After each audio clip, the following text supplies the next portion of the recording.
একটু এইদিকেও লুক দিও। যদি একটু গরম পড়েছে কলকাতায়।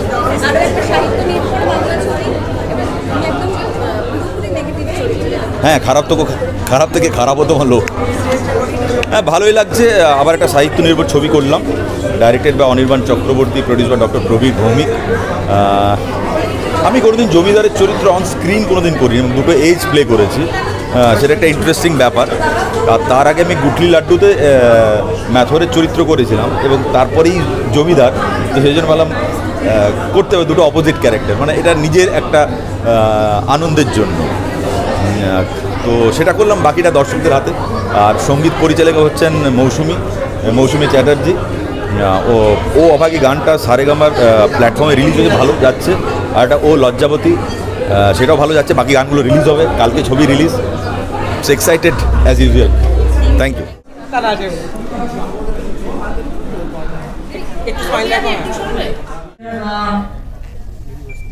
আচ্ছা, এদিকে রাখাবো না এদিকে রাখাবো?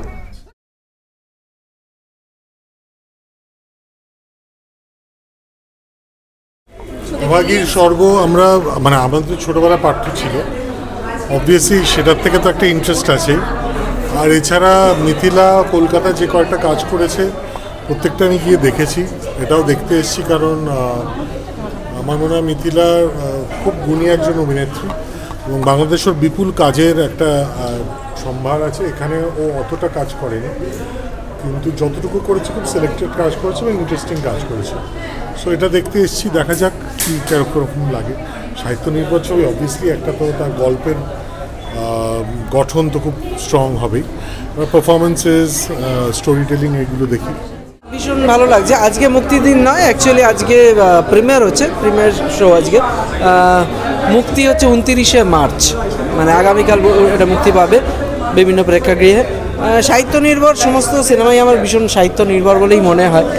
তো সেই জায়গার থেকে আরেকটা হচ্ছে, এখানে অডিও ভিজুয়ালি অনেক রকম এক্সপেরিমেন্ট আমি করেছি, যেই এক্সপেরিমেন্টগুলো আশা করি দর্শকদের ভালো লাগবে। যেমন এখানে মিউজিক্যালি মিউজিক ডিরেক্টর এখানে কাছাকাছি বোধহয় আছেন, উনি মিউজিক ডিরেক্টর এটার, মৌসুমী চ্যাটার্জি। এখানে আমি এটা একটা ইনস্ট্রাকশন ছিল যে এরকম কোনো কিছু আমি শুনবো না যেটা আমি দেখবো না।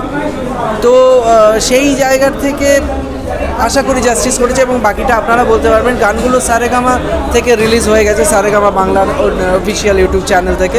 বাকি গানের ব্যাপার বা মিউজিকের ব্যাপার মিউজিক ডিরেক্টর বেশি বলতে পারবে, আমি তো নন মিউজিক্যাল।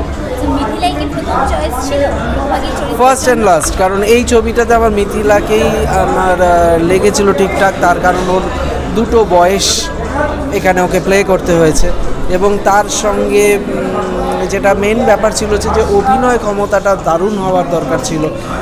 তার সঙ্গে একটা অ্যাকসেন্ট বা ডায়ালগটা এইখানে খুব একটা কঠিন ছিল, যেটাও ওর পক্ষে করাটা অনেক সহজ ছিল। তো অনেকগুলো বিষয় নিয়ে আমার মনে হয় ওর থেকে ভালো চয়েস নেই এই মুহূর্তে।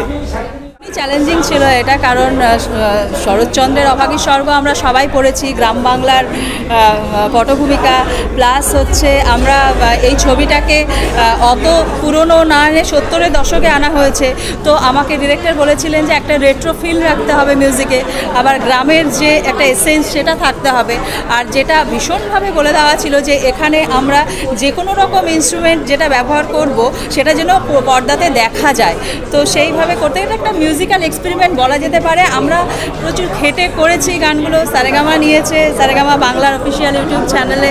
তো ছবিটা দেখুন, ছবিটা দেখলে গানগুলো শুনলে বোঝা যাবে। এখানে 5টা গান আছে, একটা বাংলাদেশের অনিমেষ রায় করেছে, কোক স্টুডিও নাসেক খ্যাত, রূপঙ্করদা একটা গান গেয়েছে, লগ্নজিতা একটা গান গেয়েছে, একটা নতুন ছেলে অনির্বাণ রায় আকাশ ফুলে সে একটা গান গেয়েছে, চন্দ্রানীদির একটা গান আছে যেটা সম্পূর্ণ খালি গলায়।